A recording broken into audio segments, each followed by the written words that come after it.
Hi guys, it's Owl110. How is everyone doing? Good, I hope.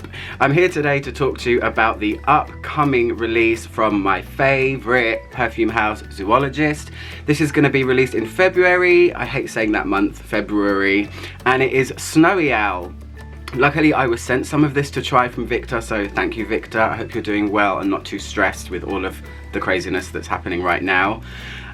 Yeah, he sent me a lot of the new ones. I will be reviewing Musk Deer next, so look out for that one. But I'm starting with Snowy Owl since lots of you wanted to know about this one first. So this one is not out yet. So usually I would read out the little story about it, but there isn't one. So this time we're gonna make of it what we will. It's up to you to decide. The perfumer behind this one is Dawn Spencer Hurwitz. I hadn't heard of her before, admittedly, but I looked her up and man, does she have a lot of fragrances. So maybe go and check her out if you like Snowy Owl when you try it. But for now, let me talk about the notes. So the top notes are a snow accord, lily of the valley, coconut and mint. The heart notes are iris, snowdrop, which is actually a flower, white rose, mate tea, or is it mate? It's mate tea, frankincense and galbanum.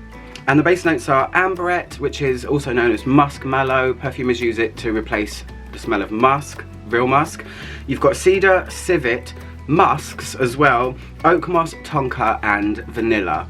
When I saw this note list, I literally lost my mind. I did what I always do. I gathered my thoughts and conjured this smell in my brain about what it was going to smell like, and as usual I was totally wrong. So let me tell you what it actually smells like. I've used 5 mils of my 10 ml spray that Victor sent me, so I've worn this a lot. It's a tricky one. Well, it's not a tricky one, but it's just unexpected. So when I first spray this, I get it's a split-second blast of something that's in the realm of eucalyptus, tea tree, menthol, something like that, but it's very short-lived and it's not overpowering, so don't let that put you off. But there is something aromatically green about it that is a little bit nose-tingly cold. That's a split second, like I said. What's immediately apparent after that is what this fragrance is essentially about the whole time for me, and that is a watery green smoothness. It makes me think of baby grass pushing up through fresh snow. You know, sometimes when you look at snow and you can see the tops of blades of grass, that's what I get from it. The galbanum is acting in a really cool way here. It doesn't smell like a typical galbanum, which to me smells like shelled peas, salad. The greenery here is very smooth and very quiet as well. I just think, you know, when it snows, there is a quiet that comes over everything, and I really like it. It's almost mythical and fantastical in some way, and this fragrance is quiet overall. I mean, it's themed on an owl, it's themed on snow, it's themed on coldness, and it is part of Victor's gentle musks kind of mini collection. Musk Deer is one of them. This is the second one. So overall it's green. I also detect a cucumber note here as well. It's giving it that watery feeling. To me it's like petals in a puddle, and it's really interesting. It's softer than I thought. I thought it was going to be powdery for some reason, but it isn't.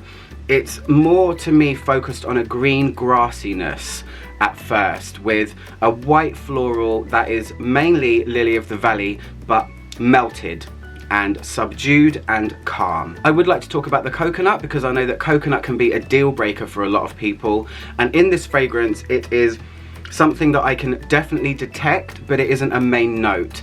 It's just there fluttering away in the background and giving a gentle softness to the composition behind.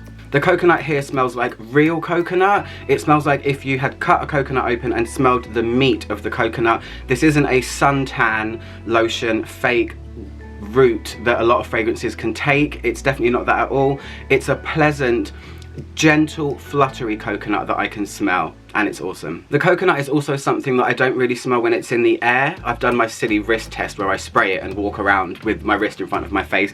You can't really feel it when it's in the air, but when it's on your hand, you can definitely feel a coconut there, and it's pretty nice. I don't ever really get the mint, I will say that, but maybe at the beginning, you know, when I said there's that sort of tea tree eucalyptus, almost mentholy blast, that's where the mint's gonna be if it's anywhere for some people, because some people are saying they can smell mint. I don't. That's just my opinion. If you like things like Amouage's Reflection for women, that is the style of this perfume. It's got a transparent greenness to it without being kind of planty, I guess.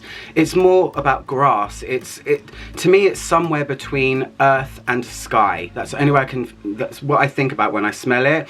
It feels like the ground of a snowy landscape and the airiness of the owl's flight. Like I said, it's a quiet fragrance. This is actually, on me, quieter than Chameleon, which is one of the most quiet fragrances from Zoologist.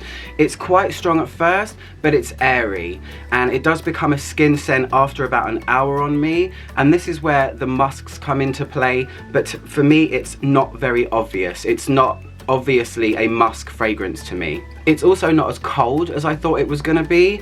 It's very much spring-like. That's the season I would put it to. I did think it was gonna be very French smelling and powdery and soapy, and it's not. It has this very distinct naturalistic tone. It smells like outside. The drying stages, which is on my wrist here, are where the fragrance becomes super quiet. It's kind of simplistic. I don't feel any kind of moss happening.